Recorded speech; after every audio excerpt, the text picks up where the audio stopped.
আর national highway ছেড়ে আমরা এখন দশম ওয়াটারফলের দিকে ঢুকে যাচ্ছি। এই হচ্ছে দশম ওয়াটারফলে ঢোকার এন্ট্রি। মানে মাইলস্টোন দেয়া রয়েছে দশম ওয়াটারফল যাওয়ার রাস্তা। গাড়িগুলো সবাই দশম ফল থেকে ঢুকছে, বেরোচ্ছে আর কি, আমরা ঢুকছি। দশম ওয়াটারফলের বোর্ড দেওয়া রয়েছে, এই বাঁ দিকে ঢুকতে হবে। দশম ওয়াটারফল বাঁ দিকে 10 কিলোমিটার, মানে বাঁ দিকে ঢুকে আবার বাঁ দিকে।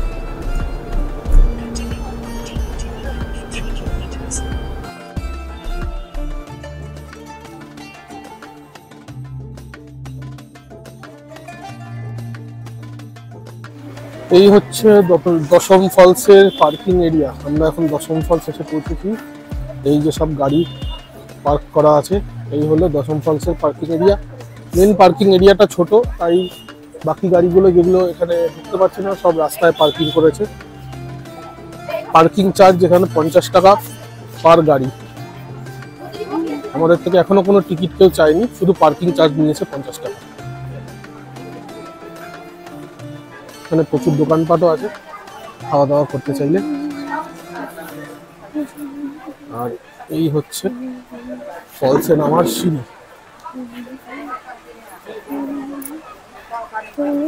অসাধারণ সুন্দর, এখান থেকেই দেখা যাচ্ছে ফলসটা। তো বয়স্ক মানুষ কেউ আসলে যদি না নামতে চায়, উপর থেকেই ফলসটা দেখে নিতে পারে। পুরো ফলসটাই কিন্তু এখান থেকে দেখা যাচ্ছে। এই আমি দেখাচ্ছি, এখানে ফলসের জন্য একটা ভিউ পয়েন্ট করা রয়েছে। এই যে বয়স্ক মানুষ দু একজন বসে উপর থেকেই ফলস দেখছে, দারুণ।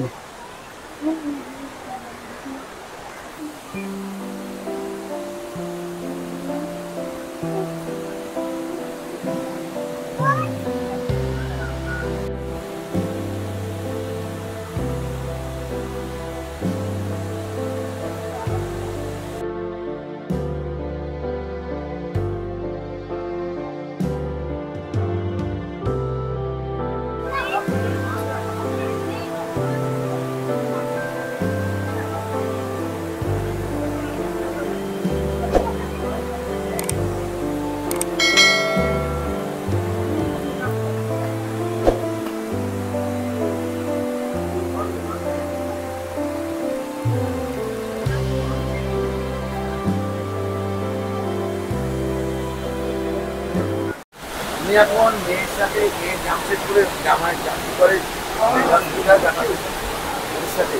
থাকি বারাসাতপুর একটা গ্রাম আছে। আপনি এতদূর নেমেছেন? সেই জন্য আর নিচে নামে।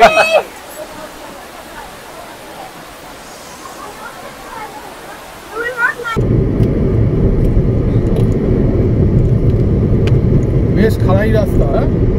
অনেকটা যাওয়ার সময় নেমেছিলাম টের পাই, এখন উঠতে হচ্ছে। ফেরার পথে একটু ইনক্লিনেশন আছে, উঠতে হবে, কিন্তু রাস্তা ভালো, কোনো অসুবিধা হবে না। ওই যে গাড়িগুলো সব উঠছে, মানে পাহাড়ি রাস্তাই বলা যায়, অনেকটা পাহাড়ি রাস্তা যেরকম হয় সেরকমই এক্সপিরিয়েন্স হবে। 4 কিলোমিটার মতো রাস্তা এরকম, ওঠা নামা ওঠা নামা।